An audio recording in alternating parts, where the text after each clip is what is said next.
Oi, galera. Bom dia, boa tarde, boa noite para você que está me assistindo agora. Para quem não me conhece, meu nome é Amanda Marinho, sou professora de História e de Life, ou de Projeto de Vida da Rede Força Máxima. Eu espero que vocês estejam me vendo nas aulas ao vivo, toda quinta-feira de manhã. Bom, estou aqui para gravar mais um vídeo de história para vocês. Hoje a gente vai ver o módulo 13, que é o módulo de povos indígenas brasileiros, tá? Então, eu vou compartilhar minha tela com vocês para a gente poder começar. Bom, tá aí. Quando a gente fala, então, de povos indígenas brasileiros, a gente está falando daquelas comunidades não só que viviam aqui antes da chegada dos europeus, mas de comunidades que ainda existem, que ainda vivem aqui no Brasil.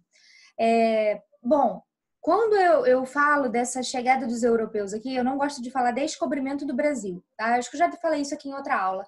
Porque descobrimento vem de algo que nunca foi encontrado, nunca foi visto anteriormente. O que, na minha concepção de historiadora, não é o caso do Brasil, né? Já que existiam comunidades indígenas, como a gente vai falar aqui hoje, que existiam aqui no Brasil, que viviam aqui antes da chegada dos europeus, e não só no Brasil, mas na América, né? Como a gente já viu o módulo aí de maias, incas e astecas, tá bom? Foi o módulo anterior, se eu não me engano. Então, eu prefiro falar que os europeus chegaram aqui ou que eles invadiram o Brasil, tá bom? Porque já vivia gente aqui, já viviam povos, já viviam comunidades aqui, beleza? E professora, vocês me perguntariam, né? Por que é importante a gente estudar os povos indígenas brasileiros? Por que é importante a gente saber sobre eles? Olha, pelo mesmo motivo que é importante a gente saber sobre a África. Nós, brasileiros, somos uma mistura de povos diferentes, com hábitos culturais diferentes, uma mistura de raças. Nós somos descendentes de portugueses, de espanhóis, de africanos, de indígenas. Então, nós somos uma mistura, tá?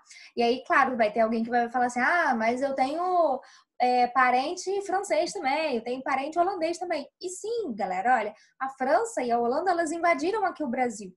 Então, é possível aí que, independente de você ter seus antepassados terem nascido na França ou na Holanda, mas a gente ainda pode ter um pouquinho deles aí, tá? Então, a gente fala que o Brasil é um povo miscigenado, ou seja, houve uma miscigenação, houve uma mistura ao longo de toda a época de história brasileira, pós-chegada dos europeus, depois que os europeus chegaram aqui, e nós somos a mistura, então, desse povo, tá? Hoje a gente vai falar, então, sobre os povos indígenas. Eu trouxe umas matérias legais para vocês verem também, da internet, né? De notícias. Mas antes a gente vai começar falando aqui do surgimento do ser humano, né? Não sei se eu já falei para vocês aqui, ou outro professor, o ser humano ele surge no continente africano, de acordo com o cientista, com os cientistas, né? Na verdade, existem duas vertentes, duas teorias distintas, que são a teoria criacionista e a teoria evolucionista. A teoria criacionista ela está associada a uma ideia religiosa, uma lógica religiosa de que o ser humano foi criado por um ser superior. Aí, por exemplo, no cristianismo, teria aquela ideia bíblica de que Deus criou o ser humano, Deus criou lá Adão e Eva, né? Enfim, Deus criou a Terra em 6 dias e no 7º ele descansou. Então, isso está relacionado à lógica criacionista, de criação do mundo, tá? Enquanto que a ciência, eu, enquanto cientista, a gente defende a ideia de que o ser humano ele evoluiu a partir de um ancestral em comum com o macaco, tá bom? Então a gente tem essas duas vertentes aí, a criacionista e a científica, tá bom? A criacionista, então, no caso da religião. Se você acredita na religião, que foi Deus que criou o ser humano, criou o planeta Terra, show! Se você acredita na ideia evolucionista de que o ser humano desenvolveu de um ancestral em comum com o macaco, show também. No que você acredita, não importa. Você só precisa saber que existem duas teorias. A ciência diz uma e a religião diz outra, tá bom? E, na verdade, essas duas coisas elas não devem se misturar, tá bem? Tenta aí fazer uma diferenciação na sua cabecinha. No que você acredita, beleza. Mas você tem que saber que a ciência, ela comprova que o ser humano evoluiu de um ancestral em comum ao macaco, tá bem? E aí eu não tô falando aqui da minha crença, da minha religião. Falando eu enquanto cientista, eu enquanto historiadora, eu apresento para vocês o que eu preciso apresentar, que é a teoria evolucionista. Beleza? Mas se você acredita em Deus ou em qualquer outro ser superior, ou se você não acredita em nada, isso também não é um problema, tá bom? Bom, então esse ser humano que teria surgido lá no continente africano teria vindo aqui para a América e teria dado início a esse povoamento do continente americano. Bom, a gente falou então de duas teorias, criacionista e evolucionista, mas além delas, existem outras dentro da teoria evolucionista. Então, vamos lá. Entendendo que o ser humano evoluiu de um ancestral em comum com o macaco, existem duas teorias aqui dentro que falam como o ser humano chegou no continente americano. Beleza, surgiram lá na África. Mas como é que eles chegaram aqui? Tá? Então a gente vai falar disso agora. Primeiro, teoria autóctone, que diz que o ser humano teria surgido no próprio continente americano, ou seja, ele não surgiu na África e veio para cá, tá? Mas essa não é comprovada cientificamente. A outra teoria, que ela é mais difundida na comunidade acadêmica, ou seja, os cientistas concordam mais, é a teoria alóctone, que diz que o ser humano chegou no continente americano através de migrações, tá? Então, ele teria surgido na África e vindo para cá através de migrações, que a gente vai ver essas migrações agora. Então, nessa teoria, existem duas possibilidades. Eu tô só falando assim de um enraizamento, né? De várias teorias, uma dentro da outra. Mas eu vou repetir para vocês, para não ficar confuso, tá? Bom, dentro dessa teoria, então, de que o ser humano surgiu no continente africano e que ele veio aqui para a América através de migrações, a gente tem duas possibilidades. Ó, olha, acompanha meu mouse aqui, ó. Tá vendo ele aqui? Então, olha, ele tem aqui, o ser humano surgiu aqui no continente africano e ele veio aqui para a América de duas formas. Ou aqui por cima, né, surgiu aqui na África, daí veio aqui para a Europa, Ásia, né?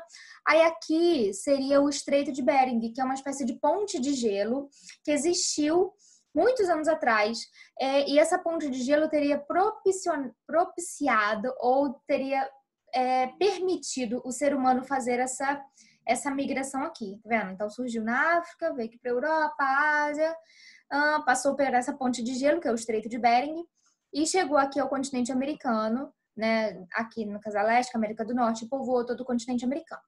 A outra teoria, que novamente surgiu aqui na África, veio aqui na Europa, Ásia, e aí veio para cá, para a Oceania, e veio para o continente americano através de navegações pelo Oceano Pacífico, que é esse oceano daqui. Tá bom? Então, vamos voltar rapidinho, para você não se perder. Bom, o ser humano surgiu de duas formas, ou através da criação, ou através da evolução, tá bom? Dentro da criação, existem outras vertentes, que eu não vou falar agora, mas existe, assim, Yorubá, a mitologia nórdica, existem outras crenças que explicam o surgimento do ser humano, tá bom? A gente não vai falar disso aqui, isso aqui é fé, tá? Não tem a ver com a gente aqui. A segunda teoria é a teoria evolucionista, ou seja, de que o ser humano surgiu a partir de um ancestral em comum com o macaco, que é essa que a gente está vendo aqui agora, tá bom? Então, nessa teoria de que o ser humano evoluiu, da teoria evolucionista, a gente tem, então, dentro dela, duas possibilidades. Ou que o ser humano surgiu no continente americano, que é a teoria autóctone, ou que o ser humano surgiu na África e veio para a América através de migrações, que é a teoria alóctone, tá? Dentre essas duas que estão aí aparecendo na tela para você agora, a teoria alóctone, de que ele surgiu na África e veio para cá, é a mais famosa, ok? Beleza, então guarda essa aqui, a alóctone. Aí, nessa de que ele surgiu na África e veio para cá, existem duas possibilidades. Ou que ele veio através do Estreito de Bering, que é aqui por cima, essa ponte de gelo. Ou que ele veio navegando pelo Oceano Pacífico, aqui pela Oceania, Oceano Pacífico, e chegou aqui à América, entendeu? Então, essa aqui é dentro da teoria alóctone, de que o ser humano surgiu no continente africano, ok? Espero que esteja ok. Bom, então, dentro da teoria alóctone, a gente tem duas possibilidades. Travessia, né? Atravessar ali pelo Estreito de Bering, como eu falei, essa ponte de gelo, ou a navegação pelo Oceano Pacífico. Beleza? Ó, aqui tem mapa. Isso aqui é um mapa, né, para mostrar para vocês onde fica aí o Estreito de Bering. E essa aqui é uma imagem de satélite, mostrando para vocês aonde ficaria esse Estreito de Bering. Tá vendo? Olha. Tá vendo como é bem próximo? Viram? Nesse espacinho aqui, ok? Só para ficar mais fácil de a gente visualizar. Bom, agora a gente vai falar de estudos arqueológicos. Lembra que você estudou lá no comecinho do ano sobre... Deixa eu botar meu computador para carregar, que ele tá descarregando. Pronto. Lembra que você estudou lá no comecinho do ano sobre as fontes históricas, sobre aqueles profissionais que ajudam o historiador na pesquisa dele? Eu, historiadora? Então, aqui a gente vai ver sobre vestígios arqueológicos. Então, é o trabalho de arqueólogos que ajudam o historiador, me ajudam a entender mais sobre esses povos antigos. Lembra que você aprendeu sobre pré-história? Que pré-história é aquele termo bastante criticado, que fala sobre povos antes da escrita, né? Sobre civilizações que existiram antes da escrita. Então, mas espera aí, você aprendeu isso, né? E antes da escrita não tinha história? Então, só existe história a partir de quando o ser humano começa a escrever? Será que é isso mesmo? Mas olha só, isso aí que está na tela para vocês, essas imagens. Essas imagens aí são pinturas rupestres. São imagens que ajudam a gente, são desenhos feitos nas cavernas, né, nas paredes, que ajudam a gente a saber sobre essas comunidades, mesmo sem essas comunidades, sem esses povos, não terem escrita. Então tá, vou perguntar de novo. Quer dizer que só existe história a partir de quando existe a escrita? Sim ou não? Oi? Não? Certíssimo. Não é isso. Então, quando não existia a escrita ainda, já existia a história. Na verdade, existe história desde sempre, desde que o mundo foi criado, ou desde antes do mundo ser criado. Sempre houve história e sempre vai haver história, tá? Bom, então a gente aprendeu que povos que não dominavam a escrita ainda, eles já tinham formas de se comunicar através de desenhos, tá? Então os estudos arqueológicos ajudam muito, muito, muito a gente aprender sobre esses povos, apesar de não ter escrita, certo? Então são essas pinturas rupestres que vocês estão vendo aí. Bom, estudos arqueológicos mostraram pra gente o primeiro ser humano, a primeira espécie que existiu aqui no continente americano, que foi a Luzia, que é esse crânio que vocês estão vendo aí. O crânio da Luzia foi encontrado em Lagoa Santa, Minas Gerais. Ela viveu aproximadamente 13 mil anos. E aí tá. Por que ela tem o nome Luzia? Porque deram o nome Luzia para ela na pesquisa, né? Esse crânio aí é um crânio de uma mulher. E aí, olha essa imagem aqui de baixo, estão vendo? Isso aqui, olha, é uma escavação arqueológica. Olha o trabalho dessas pessoas aqui pesquisando. Aqui com certeza tem historiadores, mas eles estão aqui pesquisando ossos, pesquisando objetos antigos que vão ajudar a gente a entender a história antes da escrita. Viram? Tem história antes da escrita, tá bom? Então, essa aqui seria a Luzia, só para mostrar para vocês, exemplificar esse ser humano que existiu aqui na América bem há muito, muito tempo atrás, muito antes da gente, tá? Olha, aqui eu trouxe uma imagem de jornal para vocês verem. Esse aqui são restos do crânio da Luzia. Restos não, desculpa. Partes do crânio da Luzia. Lembra que o Museu Nacional pegou fogo em setembro de 2018? Após esse incêndio do Museu Nacional, lá ficavam os restos mortais da Luzia, o crânio dela, né, no caso, o crânio dela foi destruído, assim, pelo fogo, mas partes deles foram encontradas. Então, os pesquisadores, arqueólogos, paleontólogos, historiadores, eles se juntaram para tentar reconstruir esse crânio da Luzia. Claro que não originalmente, porque foram perdidas coisas ali naquele incêndio, né? Mas é para mostrar para vocês a importância dos museus, que é para a gente guardar não restos, mas fontes históricas, para a gente aprender mais sobre a gente, sobre como a gente surgiu, né? Como outros povos viviam aqui. No Museu Nacional, por exemplo, existiam múmias. Gente, não é incrível estudar esse tipo de coisa? Eu sou suspeita a falar, né? Historiadora, mas eu acho incrível estudar coisas que existiram muito, muito, muito, muito antes de eu nascer e coisas que ajudaram, me ajudam a entender quem eu sou hoje, enquanto ser humano, enquanto mulher, enquanto, sei lá, indivíduo brasileiro. E eu acho incrível estudar sobre isso. É muito importante a gente guardar esses vestígios históricos, para a gente aprender sobre os povos antigos, tá? Então, o incêndio no Museu Nacional, assim, foi uma perda muito grande para a gente, comunidade científica, para mim, historiadora, né? Para os historiadores em geral, tá? Olha, sobre os sambaquis. Sambaquis são montes de conchas e ossos de pequenos animais. São uma espécie de cemitério, restos de alimentos e tal. Esses sambaquis, eles são importantes porque eles ajudam também, eles são fontes históricas, ajudam também a gente a entender sobre esses povos, sobre essas comunidades que viviam, no caso dos sambaquis, no litoral do Brasil. Então, através desses sambaquis, desses montes aqui, olha,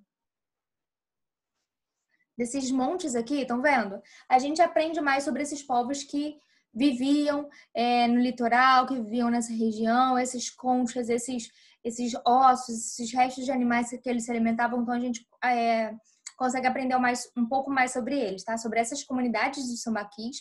A gente chama de sambaquis tanto esses montes quanto essas comunidades que viviam ali. Beleza? Olha, aqui eu trouxe para vocês uma matéria. Na verdade, essa aula de hoje está recheada de matéria. Eu trouxe para vocês uma matéria do Globo sobre um sambaqui encontrado no Galeão, né, no aeroporto do Galeão, aqui no Rio de Janeiro. E aí, olha essa imagem. Gente, essa imagem aqui é de um sambaqui em Rio das Ostras. Mas olha só como foi preservado esse esqueleto. Olha outro aqui, estão vendo? Olha a preservação disso. Olha como a gente consegue tirar tanta informação importantíssima disso daqui. Não é? Aí você fala assim, professora, mas você tá viajando aí, professor. O módulo é sobre índios brasileiros. Calma, rapaz, a gente vai chegar lá. Oh, calma, moça, a gente vai chegar lá, tá bom? Bom, então, pra gente entender o que são sambaquis e que ajudam a gente a construir a história desses povos que viviam aqui muito antes da gente, tá bom? Vamos seguir. Aqui, olha, tem um sambaqui de Camboinhas, que é o sambaqui mais antigo do Rio de Janeiro. E aí, olha só, nessa primeira imagem vocês podem perceber aqui, ó, restos de conchas, né? Estão vendo? Desses vestígios. Aqui tem ossos, olha, ossos de animais, outras conchinhas, tá vendo? Se vocês tiverem curiosidade, só botar no Google Museu de Arqueologia de Itaipu, que vocês vão ver várias dessas imagens. Eu escolhi essas 3 para trazer para vocês, mas tem várias dessas imagens sobre esses vestígios encontrados. Para quem não sabe, né, Itaipu e Camboinhas fica aqui em Niterói, onde eu moro. Não é perto da minha casa, mas fica aqui e o museu é aberto para visitação. Claro que você não pode ir na parte de arqueologia de lá, né? Tem partes que você pode visitar e partes que não. E claro que não durante a quarentena também, não durante o isolamento social, que é o momento que eu tô gravando esse vídeo para vocês. Mas, se você tiver curiosidade, se você puder ir um dia a esse museu, você vai ver objetos, ou você vai ver vestígios como esse aqui que eu tô trazendo para vocês. Mas, no caso de isolamento, como a gente está vivendo agora, você pode acessar o site do museu e encontrar essas e outras imagens lá e obter mais informações, se você for curioso. Beleza? Ó, agora a gente vai falar agora propriamente dos povos indígenas, tá? Esses aqui, gente, são objetos da arte marajoara, tá? Arte marajoara. Eles eram um povo indígena, assim, são bastante especialistas, eu diria, em cerâmica, na parte de cerâmica desses objetos, tá? Fazendo, assim, vasos, vasilhas de cerâmica, enfim. E eles são antroposomórficos. O que isso significa, professora? Antropo significa homem. E zoo vem de quê? Não vem de zoológico? Zoo, então, de animal. Os deuses deles teriam, então, formatos de seres humanos e formatos de animal. Seria, tipo, parte de ser humano, parte de animal. Igual vocês aprenderam lá sobre o Egito, lembra? Os deuses egípcios também são antroposomórficos, tá? E aí, esses objetos aqui, nesses objetos, eles têm essas características de antroposomorfia, tá? Esses objetos, eles trazem muito, assim, para as pessoas que são estudiosas dessa arte marajoara, né? trazem muitas informações através desses objetos, tá bom? E assim, é a cerâmica mais antiga do Brasil. Olha só, se vocês botarem no Google, né, arte Marajoara, vocês vão ver muitas fotos, cada coisa assim linda. Olha esse vaso aqui do meio, gente. Que coisa linda, né? Seguindo, aqui tem um link que eu vou deixar depois esses slides para vocês lá no portal da escola, né? E aí, esse link aqui, olha, é do Museu Nacional da UFRJ. E vocês podem ver no site do museu, essa aqui é uma imagem que eu tirei de lá, vários desses objetos da arte marajoara. Então, vocês estão vendo, ó, peça antropomorfa de forma de falo, outro recipiente, vasilhame, urna funerária, né, para guardar os restos mortais, outra urna. Essas imagens aqui vocês podem vê-las maiores, tá lá no site lá do Museu Nacional, se vocês tiverem interesse, é só clicar aqui em cima. É só clicar aqui em cima que você vai ser direcionado lá para o site, beleza? Agora, a gente vai falar da tribo Yanomami. Bom, trouxe várias coisas dessa tribo aqui indígena para falar para vocês. Eles vivem atualmente na região aqui da Amazônia, ali Roraima, Venezuela, perto das florestas. Eles habitam essa proximidade das florestas.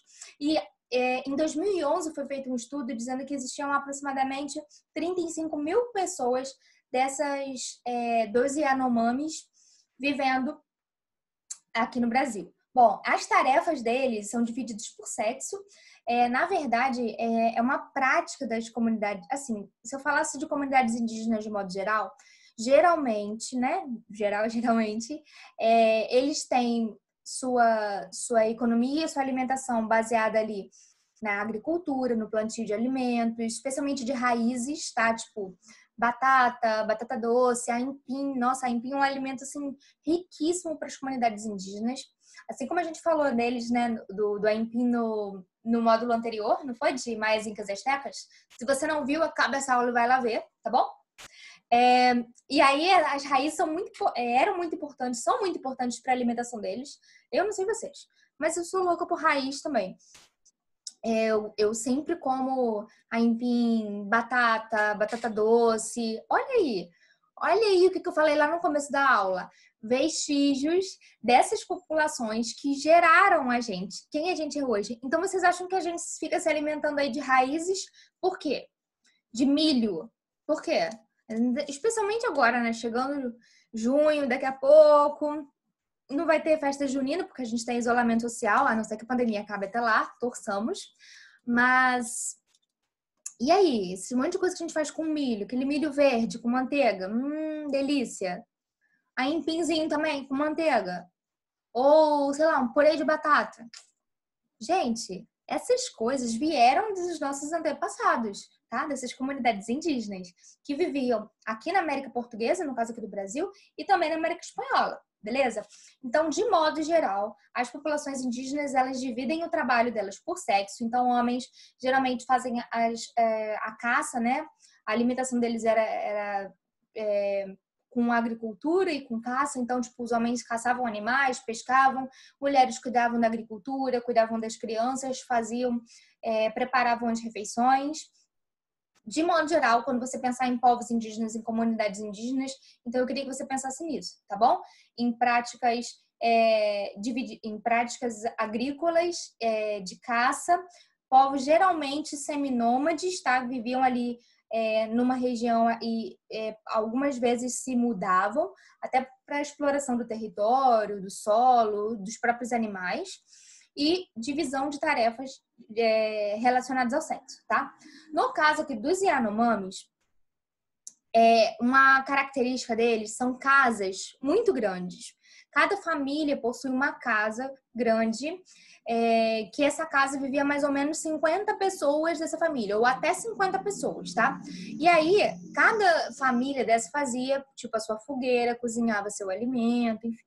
As comunidades, ou a tribo Yanomami, né, ou as tribos Yanomamis, elas acreditam na igualdade entre as pessoas. Então, por exemplo, as decisões elas eram tomadas de comum acordo entre as pessoas. Tipo, algumas pessoas falavam E aí, tipo, a galera ouvia, né, as opiniões dessas pessoas, mas outras pessoas que quisessem falar, qualquer pessoa da tribo que quisesse falar, poderia ter voz, poderia falar ali naquele momento, porque eles acreditavam na igualdade entre as pessoas, tá? Para mim, falar de tribos indígenas, assim como falar de África, é muito importante porque são heranças que a gente tem, heranças que a gente tem aqui dos nossos antepassados, dos nossos povos, são coisas que a gente estuda muito pouco e especialmente a gente não tem muito carinho por essas comunidades, né? Então eu trouxe para vocês algumas imagens ou algumas matérias, né? Não vou ler tudo aqui, só vou falar assim por alto, de coisas que essas tribos indígenas sofrem por causa desse não respeito a essa cultura delas, tá? Desses povos indígenas. Então, por exemplo, no caso dos Yanomamis, em 1987 foi encontrado ouro na região em que eles viviam. A partir daí, começou uma briga danada entre os indígenas e entre os garimpeiros. Óbvio que os garimpeiros querendo o quê? Querendo encontrar ouro, né? E os índios querendo ter a sua terra preservada. Essa é uma briga, a preservação das terras indígenas é uma briga que continua aí existindo e continua em discussão. Se vocês repararem, essa matéria aqui, ela é de novembro do ano passado, estão vendo? Final de novembro do ano passado, sobre propostas, então, do governo de não proteção dessas terras indígenas e de exploração, e aí garimpeiros de um lado e índios do outro. Essa imagem, ela é muito significativa para mim. As comunidades indígenas, pelo menos as Yanomamis, elas vivem em áreas muito afastadas, muito reservadas, tipo, no meio de mata. Acho que tem mais imagem aqui para mostrar para vocês, daqui a pouco eu mostro. E olha só, essa imagem aqui, eles fizeram uma manifestação contra o garimpo. Tá vendo aqui no meio da imagem, olha, fora garimpo? E essa é uma área aqui, olha, que eles preservam muito. Então, tipo, eles vivem aqui no meio, mas eles têm, na verdade, os povos indígenas, de modo geral, eles têm uma relação muito próxima com a natureza, de proteção mesmo.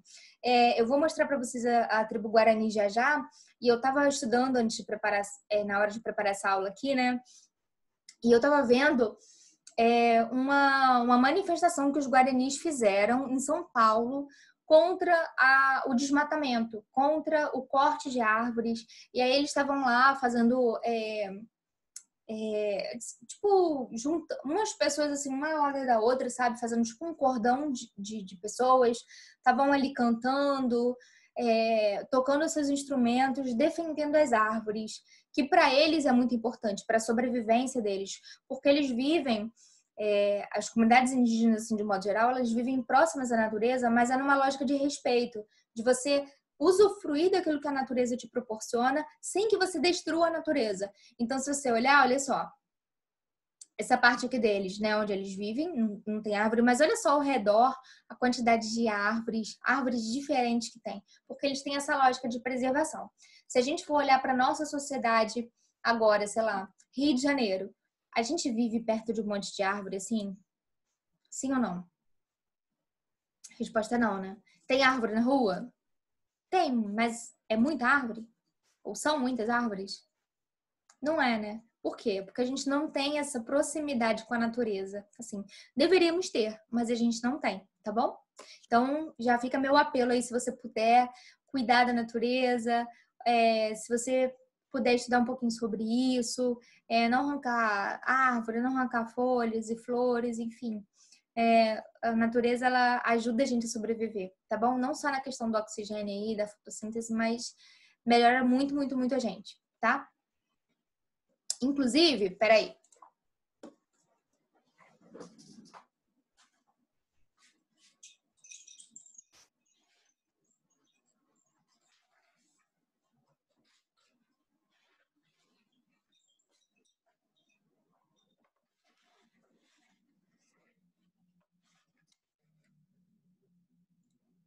Voltei. Inclusive, já que eu estou falando da natureza, eu trouxe para vocês, para me acompanhar aqui no restante dessa aula, uma plantinha. Na verdade, ela não é uma plantinha, né? Ela é uma plantona, tá vendo? Isso aqui é uma jiboia. É uma das minhas plantas que eu tenho aqui em casa. Eu tenho várias. E eu vou deixar minha jiboia aqui me acompanhando no restante da aula para a gente pensar nessa questão de preservação da natureza e preservação dos índios, tá? Bom, próxima imagem. Aqui, olha, a gente tem agora uma matéria super atual, é de abril do mês passado, falando sobre a pandemia que a gente está vivendo, né, o Covid-19, e sobre o garimpo avançando próximo a essas comunidades indígenas dos Yanomamis. E uma observação, Yanomami pode ser escrito com I, igual estava lá na outra imagem, no outro slide, ou com Y aqui, tá bom? Olha só, então o que acontece? Durante a pandemia, o que o garimpo fez? Os garimpeiros, né? Eles aproveitaram esse momento onde a gente não está tão preocupado com preservação indígena. Na verdade, isso nunca deveria ter saído da nossa cabeça, né? Da nossa preocupação. Mas se aproveitaram disso para quê? Para avançar nas terras desses povos indígenas. E sabe qual a consequência disso? Alguém sabe? Qual a consequência disso? Será que vocês viram na televisão? Será que vocês viram na internet? Eu vou mostrar para vocês. Olha aqui. A consequência disso é... Peraí que eu já vou mostrar de novo. É isso aqui. Adolescente é primeiro Yanomami a contrair coronavírus. E aí a gente tem aqui um adolescente de 15 anos, um Yanomami, que contraiu a doença. E ele não só contraiu, ele também morreu por causa da doença. Não vou falar muito disso aqui, porque eu não quero que a gente fique muito triste. Eu já fiquei lendo essas matérias. E eu estava lendo também que para a cultura Yanomami, falar o nome de um morto é desrespeito. Então, eu não vou continuar com a matéria, mas é só para vocês verem o problema, né? Eles vivem, gente, isolados, eles vivem longe, sabe, das pessoas, porque das pessoas, tipo, a gente, sabe? A gente que tem uma cultura diferente, eles só querem ter o cantinho deles, eles só querem ser respeitados. E aí, a gente vai fazer a nossa parte de respeitar essas pessoas, de respeitar essas comunidades, de garantir que eles sobrevivam lá na deles mesmo, do jeito que eles querem, e respeitar os costumes deles, né? Agora eu vou falar dos guaranis, por exemplo. Os guaranis viviam bastante ali na América Espanhola e foram missões jesuíticas para lá, ou seja, padres católicos foram para lá para converter esses índios, para ensinar a língua, ensinar a cultura, ensinar a religião para eles, especialmente. E isso é uma maneira de desprezar a religião dos índios. Tipo, quando esses padres iam para lá, eles falavam assim, esse índio aqui, ele é infiel, ele não tem religião, não. A gente precisa ensinar a religião para ele. Ou, ele não sabe se comunicar direito. Olha essa língua aí que ele usa. A gente precisa ensinar o nosso idioma para ele. A gente precisa ensinar o português ou o espanhol para ele. Mas não é bem assim, né? Isso é um desrespeito à cultura dessas comunidades indígenas. A gente está desprezando esses povos. E como assim? Ele não tem cultura? Ele não tem religião? Ele não tem idioma? Ele não sabe falar? Sabe? E a gente só está se metendo desde sempre, né? Desde que os portugueses chegaram aqui, eles só estavam se metendo e atrapalhando esses povos, né? Bom, eu vou continuar compartilhando minha tela com vocês, para a gente continuar aqui dos povos indígenas. Falando ainda aqui dos Yanomamis, que a matéria eu já falei. Aí essa que tem uma outra imagem, tô falando aqui também deles cercados pelo garimpo, tá bom? Outra imagem aqui, ó, de onde eles viviam. Cadê meu mouse? Aqui, ó, de onde eles viviam, assim, bem isolados, bem longe de todo mundo, a gente, tá? Eles moram lá com outras pessoas.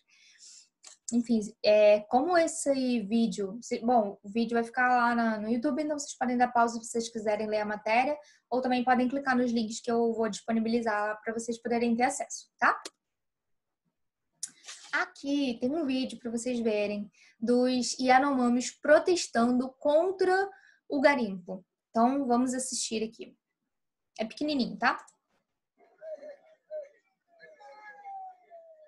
Essa é a mensagem dos Yanomami e Equana para todo o planeta. Nós não queremos garimpo em nossa terra. Nós conhecemos nossos direitos e sabemos que o garimpo na terra indígena é ilegal. Vocês brancos fizeram essa lei, mas vocês mesmos não estão cumprindo. Nós sabemos cuidar da nossa terra-floresta. Estamos revoltados porque ainda existe garimpo dentro das nossas comunidades. Queremos ação.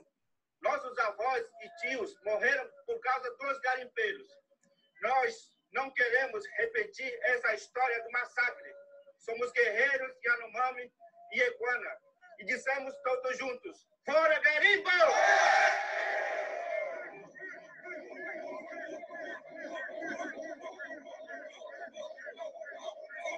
Então, aí de novo, como eu estava falando para vocês, né, deles defendendo as terras deles, viu como é que ele falou? Nós sabemos cuidar da nossa floresta, das nossas terras.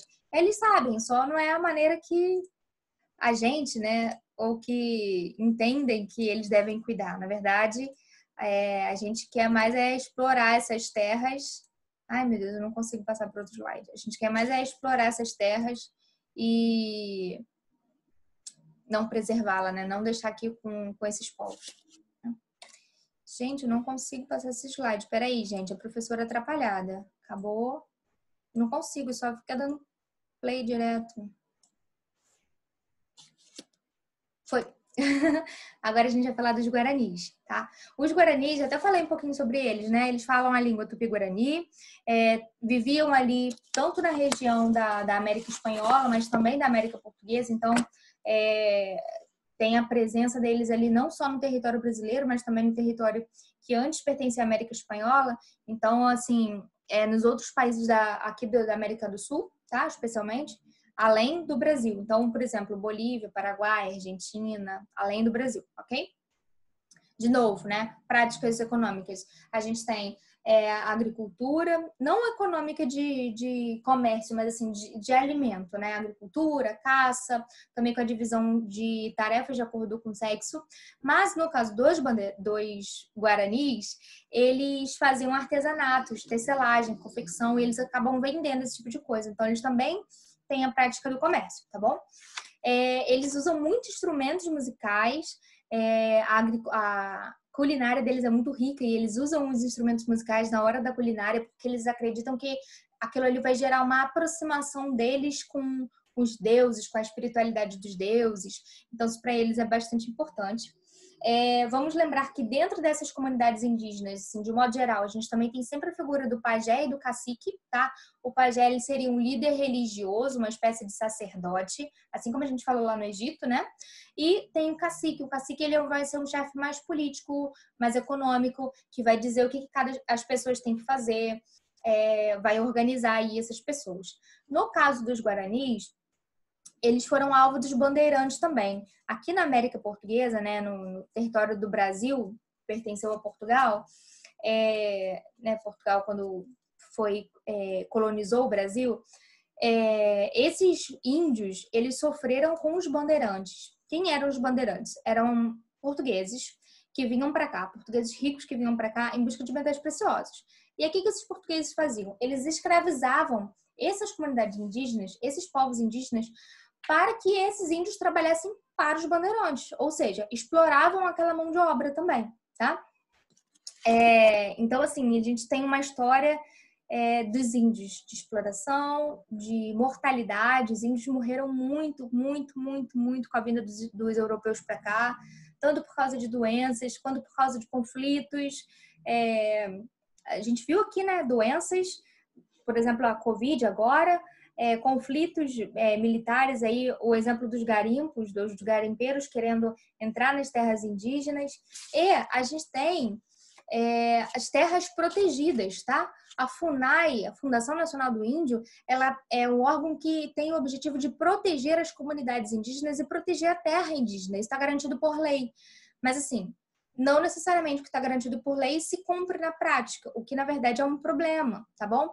A gente, então, tem que sempre pensar na preservação dos povos indígenas, na existência deles, isolados do jeito que eles quiserem ficar, e a gente não pode desprezar as práticas culturais que eles têm, a religião que eles têm, o idioma que eles têm. Eles só são diferentes da gente, você e eu, então deixa eles lá quietinhos, vamos preservar, vamos ter respeito para essas comunidades, tá?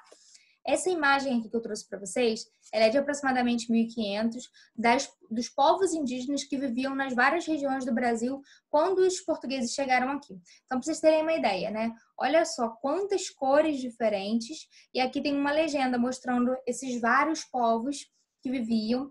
Assim, ali, aí tá de maneira geral, tá bom? Tem vários outros povos além desses aqui, mas é só para vocês ilustrarem, terem uma ideia mais ou menos desses povos que viviam aqui na América, dessas comunidades indígenas. A gente falou só de 3 hoje, né? Do Marajoara, dos Yanomamis e dos Guaranis, mas assim, existem muitos outros, tá bom? Bom, então a mensagem que eu quero deixar para vocês hoje, eu aqui junto da minha plantinha, meu amorzinho, é o seguinte: para a gente pensar sobre essas comunidades indígenas, pensar com carinho, pensar com respeito, especialmente, não desprezando, não ignorando as particularidades deles, a língua, o idioma, né? A língua, a cultura, os rituais religiosos, a maneira de se vestir, de se comportar, de comer, enfim. Não despreza nada, porque eles são diferentes da gente, mas eles são tão ser humano quanto a gente, eles são tão brasileiros quanto a gente, talvez até mais, porque eles estavam aqui antes do que dos europeus chegarem. Enfim, então é isso. Eu vou me despedir aqui junto com a minha jiboia, minha plantinha hoje. Olha essa folhinha nova aqui, que linda, tá vendo? Viu? Eu tô fazendo a minha parte aqui, preservando a natureza, cuidando da natureza. E você? Tá fazendo também? Bom, é isso. Um beijo, a gente se vê na próxima aula. Fique em casa com segurança, tá bom? Tchau!